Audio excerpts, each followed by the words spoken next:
Madam class में पढ़ा रही होती है, तभी उन्हें खर्राटे लेने की आवाज आती है। मैडम पलट के देखती है तो सारे बच्चों की आंखें खुली हुई होती है। मैडम फिर पढ़ाने लगती है, लेकिन उन्हें वापस खर्राटों की आवाज आती है। मैडम पलट के बच्चों को देखने लगती है और समझ जाती है कि चारों में कोई सो रहा है, पर आंखें तो चारों की खुली है, फिर कौन सो रहा है? क्या आप ध्यान से देख के बता सकते हैं?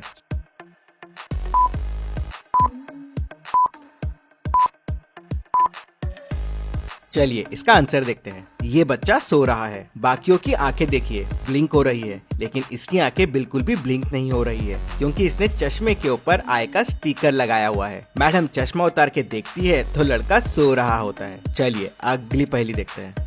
रोहन का डॉग कहीं मिल नहीं रहा है। वो उसे गार्डन में देखता है, पीछे वाले ग्राउंड में भी देखता है, रोड पे भी जाके देखता है, उसे डॉग कहीं नहीं मिलता। तभी उसका दोस्त उसे बताता है कि बहुत सारे डॉग्स को सुबह डॉग्स पकड़ने वाले लेके चले गए हैं। रोहन तुरंत उनके पास पहुंच जाता है। रोहन अपने डॉग के बारे में बताता है तो वो रोहन को वैसे 4 डॉग्स बताते हैं। चारों डॉग्स एक जैसे हैं। एक रोहन का डॉग है, बाकी स्ट्रीट डॉग्स है। क्या आप देख के बता सकते हैं इनमें रोहन का डॉग कौन सा है?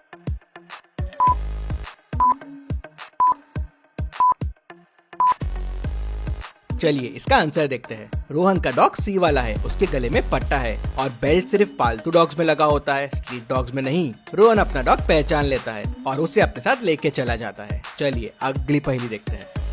मुंबई के एक म्यूजियम में दुनिया की सबसे खूबसूरत पेंटिंग डिस्प्ले के लिए आई थी।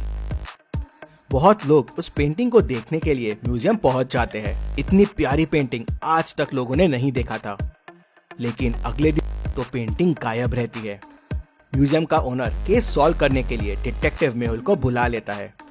ओनर उसे बताता है कि कल नाइट ड्यूटी पे 3 सिक्योरिटी गार्ड थे, उसी में से किसी ने इसे चुराया होगा। मेहुल तीनों के घर जाता है पूछताछ करने के लिए। गार्ड 1: सर, मैं तो बाहर की तरफ ड्यूटी कर रहा था, तो मुझे चोरी के बारे में कुछ नहीं पता है। एक बार बस अंदर गया था गार्ड 2 से हाय हेलो करने। गार्ड 2: सर, मैं तो अंदर ड्यूटी कर रहा था, लेकिन मैंने पेंटिंग पे ध्यान ही नहीं दिया, तो मुझे पता ही नहीं चला कि पेंटिंग कब चोरी हो गई। गार्ड 3: सर, मैं तो बाहर ड्यूटी कर रहा था, एक बार बस अंदर गया था वॉशरूम के लिए। मेहुल तुरंत समझ जाता है कि चोरी किसने की है, कैसे। क्या आप सोच के देख के बता सकते हैं? चाहिए तो आप वीडियो को रिपीट कर सकते हैं।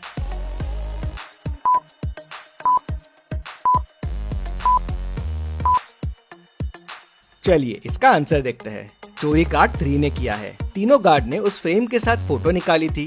गार्ड 1 और गार्ड 2 की फोटो म्यूजियम की है, लेकिन गार्ड 3 की फोटो उसके घर की है। मतलब उसने चोरी करके फोटो को घर पे लाया है। मेहुल उसे पकड़ लेता है। चलिए अगली पहेली देखते हैं। रोहित डिटेक्टिव मेहुल को फोन करता है और बताता है कि उसके घर पे चोरी हो गई है। मेहुल तुरंत उसके घर पहुंच जाता है। मेहुल देखता है कि घर के दरवाजे का लॉक टूटा हुआ नहीं है, तो रोहित उसे बताता है कि चोरों ने छुपाई हुई चाबी से लॉक खोला और चोरी करके भाग गए। मैंने कुछ महीने पहले ये बड़े वाले स्टोन के नीचे एक चाबी छुपाई थी। शायद चोरों को इसके बारे में पता चल गया होगा, चाबी निकाली और चोरी कर ली। मेहुल समझ जाता है कि रोहित झूठ बोल रहा है। क्यों? ऐसा क्यों लगा मेहुल को? क्या आप सोच के बता सकते हैं?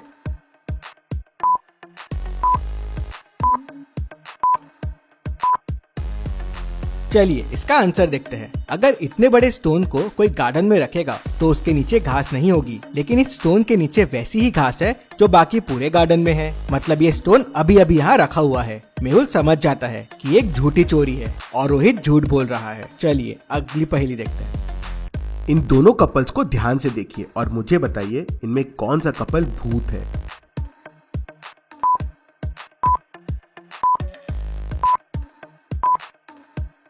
चलिए इसका आंसर देखते हैं। अगर आप दूसरे कपल को मिरर में देखेंगे तो लड़का और लड़की के रिफ्लेक्शन अपोजिट साइड में आ रहे हैं। ऐसा कैसे पॉसिबल है? मतलब ये भूत है।